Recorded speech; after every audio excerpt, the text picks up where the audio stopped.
कानी बहू। किशोरी लाल जी के बेटे राघव की शादी की बात जगह जगह चल रही थी, लेकिन किशोरी लाल जी को कोई लड़की पसंद ही नहीं आती थी। और उसकी एक ही वजह थी, किशोरी लाल जी का लालची होना। उनको लड़की वालों से मोटा दहेज चाहिए था और इसी चक्कर में एक दिन वो एक बहुत पैसे वाले के घर अपने बेटे का रिश्ता लेकर पहुंचे। उस आदमी का नाम था ओम प्रकाश। देखिए किशोरी लाल जी, मेरी एक ही बेटी है और मेरी सारी संपत्ति जायदाद सब कुछ मेरी बेटी नैना का ही है।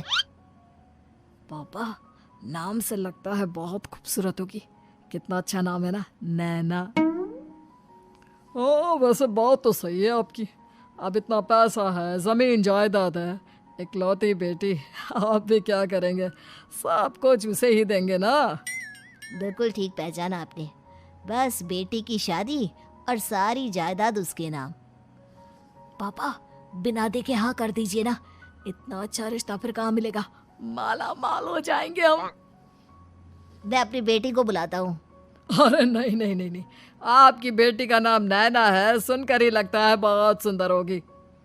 रहने दीजिए अंकल, मैं तो आपकी बेटी के नाम से ही इतना खुश हो गया हूँ कि उसे बिना देखे शादी करने को तैयार हूँ। अब तो मैं उसका चेहरा सीधे शादी के बाद ही देखूंगा।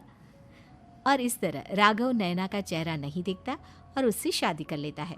शादी के बाद अपनी सुहाग रात पर जब राघव नैना का घूंघट उठाकर देखता है तो नैना की आंखें बंद थी। कितने खूबसूरत हो तुम नैना, जरा अपनी आंखें खोलकर मेरी तरफ देखो तो सही। नहीं, मुझे शर्म आती है। अरे, मैंने तुम्हें शादी से पहले भी नहीं देखा, और अब अगर तुम आंखें खोलकर मुझे देखोगी भी नहीं तो मुझे अच्छा कैसे लगेगा? इससे पहले कि नैना अपनी आंखें खोलकर राघव की तरफ देखती, अचानक से लाइट चली गई और राघव नैना को पूरी तरह से देख भी नहीं पाया। अगली सुबह नैना राघव के लिए नाश्ता बनाकर लेकर आई। अरे ये क्या, आधा पराठा सेका हुआ है और आधा बिल्कुल कच्चा। ये तुमने क्या किया नैना? बहू, तुमने क्या आधा पराठा तवे से नीचे लटका कर रखा था, जो आधा सिका है और आधा कच्चा? मुझे जितना दिखेगा उतना ही तो सीखूंगी ना पापा जी। जहाँ जहाँ मुझे नजर आ रहा था वहाँ मैंने सीख लिया, जहाँ जहाँ नहीं दिखा वहाँ कच्चा रह गया होगा। इसका क्या मतलब है? ये कैसा मजाक कर रही है तुम? अरे बहू, तुमने इतना लंबा घूंघट क्यों लगाया हुआ है? देखो, हमारे घर में बहुओं को बेटी की तरह रखा जाता है, और फिर तुम तो इतना सारा माल लेकर आई हो। देखो, ये घूंघट डालकर रखने की कोई ज़रूरत नहीं है। हाँ नैना, पापा जी ठीक कह रहे हैं, तुम तो आराम से रहो, अपना ही घर समझो। नैना अचानक से अपना घूंघट उठा लेती है।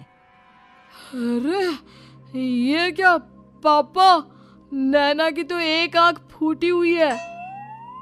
नाम से नैना, लेकिन ये तो कानी बहू निकली। मेरे साथ धोखा हुआ है, धोखा। बिना दिखाए अपनी कानी लड़की मेरे संग ब्याह दी। मुझे कानी बीवी नहीं चाहिए। मुझे अभी ओम प्रकाश जी से बात करनी पड़ेगी। आखिर उन्होंने मेरे साथ ऐसा किया क्यों? अरे, आप लोगों ने ही तो पापा से कहा था कि आप लोग शादी से पहले मुझे देखना नहीं चाहते। अब मेरे पापा पर क्यों इल्जाम लगा रहे हैं? अरे लेकिन उन्हें बताना तो चाहिए था ना कि तुम कानी हो, एक आंख से तुम्हें दिखाई नहीं देता। किशोरी लाल और राघव नाराज होकर ओम प्रकाश को अपने घर बुलाते हैं। पापा जी, ये आपने क्या किया?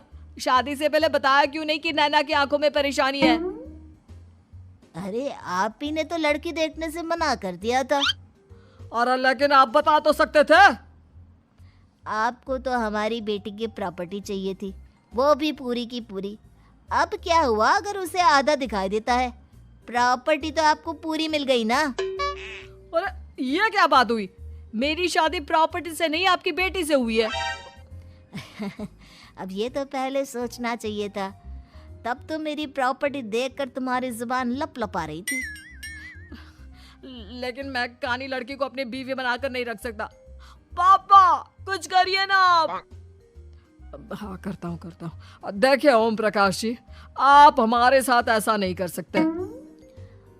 और तुम देखो, अगर तुमने मेरी बेटी से शादी तोड़ी ना, तो जो भी प्रॉपर्टी मैंने तुम्हें दी है वो तो पूरी की पूरी वापस ले ही लूँगा, और आधी प्रॉपर्टी तुम्हारी भी लूँगा। अरे मेरी आधी प्रॉपर्टी भला क्यों लेंगे आप? इसलिए क्योंकि मेरी बेटी को आधा नजर आता है और उसकी नज़र अभी तक तुम्हारी आधी जायदाद पर ही पड़ी है। अब तुम उसे घर से निकालोगे तो कुछ तो लेकर जाएगी ना। और अगर हम आपकी बेटी को अपने घर की बहू बनाकर रखे तो? तो तुम्हारी पूरी प्रॉपर्टी तुम्हारी ही रहेगी, और जो मैंने तुम्हें दिया है ना, उसमें से बस मैं आधा लेकर जाऊंगा। अरे लेकिन अब आप अपनी दी हुई प्रॉपर्टी में से आधी वापस क्यों लेकर जाएंगे? अगर मैं आपकी बेटी को अपनी पत्नी बनाकर रखने को तैयार हूं तो? इसलिए ताकि भविष्य में अगर तुम मेरी बेटी को धोखा दो तो उसके पास कुछ तो रहे जो पति का हो।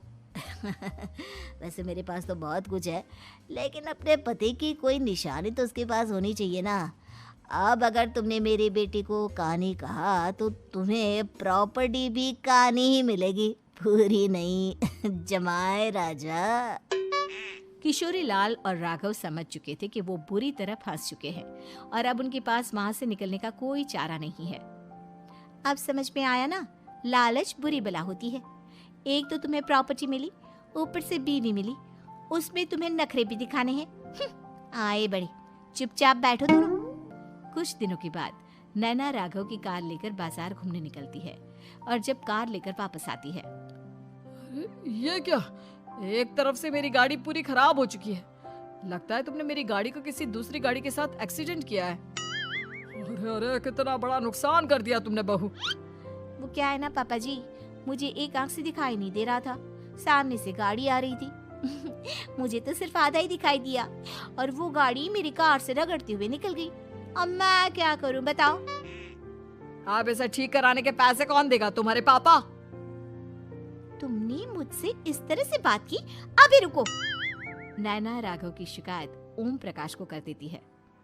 देखो राघव, अब जो मेरी आधी प्रॉपर्टी तुम्हारे पास थी ना, उसमें से आधी और मैं लेकर जाऊंगा, क्योंकि तुमने मेरी बेटी को डांटा। अरे नहीं नहीं पापा जी, गलती हो गई, माफ कर दो। गलती की तो कोई गुंजाइश ही नहीं। अगली बार मेरी बेटी को डांटा तो बची हुई आधी में से आधी और ले जाऊंगा। लालच के चक्कर में हम दोनों ने बहुत बड़ी गलती कर दी बेटा। एक तो तुम्हें कानी बहू मिली और ऊपर से जो माल मिला वो भी काना। इस तरह राघव की हर एक गलती पर ओम प्रकाश उसकी प्रॉपर्टी का आधा आधा हिस्सा लेकर अपना सारा माल वापस ले गया और राघव को कानी बीवी से काम चलाना पड़ा। भाई लालच वाकई में बुरी बला है।